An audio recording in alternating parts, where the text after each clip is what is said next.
Hi everyone, welcome back to my channel. ఎలా ఉన్నారు అందరూ? ఇవాళ మన సాఫ్ట్ అండ్ స్వీట్ రెసిపీ రవ్వ కేసరి. పర్ఫెక్ట్గా గుడిలో ప్రసాదంలా కమ్మగా కుదరాలంటే ఇలా ఒక్కసారి ట్రై చేయండి. ముందుగా స్టవ్ ఆన్ చేసి బౌల్లోకి 2 టీ స్పూన్స్ గీ తీసుకొని డ్రై ఫ్రూట్స్ని గోల్డెన్ బ్రౌన్ కలర్ వచ్చే వరకు ఫ్రై చేసుకోండి. తర్వాత బొంబాయి రవ్వను మీడియం ఫ్లేమ్లో 5 మినిట్స్ రవ్వ మాడిపోకుండా కలుపుతూ వేయించండి.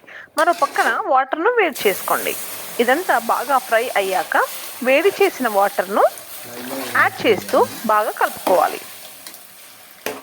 ఈ ప్రాసెస్లో చేయడం వల్ల రవ్వ కేసరి చాలా తొందరగా రెడీ అవుతుంది. తర్వాత షుగర్ను యాడ్ చేసుకుందాం. ఇప్పుడు ఏమి లంప్స్ లేకుండా బాగా కలపాలి. ఇప్పుడు ఆరెంజ్ ఫుడ్ కలర్ను యాడ్ చేసుకుందాం.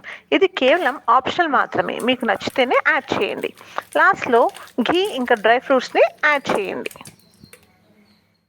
అంతే, పర్ఫెక్ట్గా రవ్వ కేసరి రెడీ అయిపోతుంది.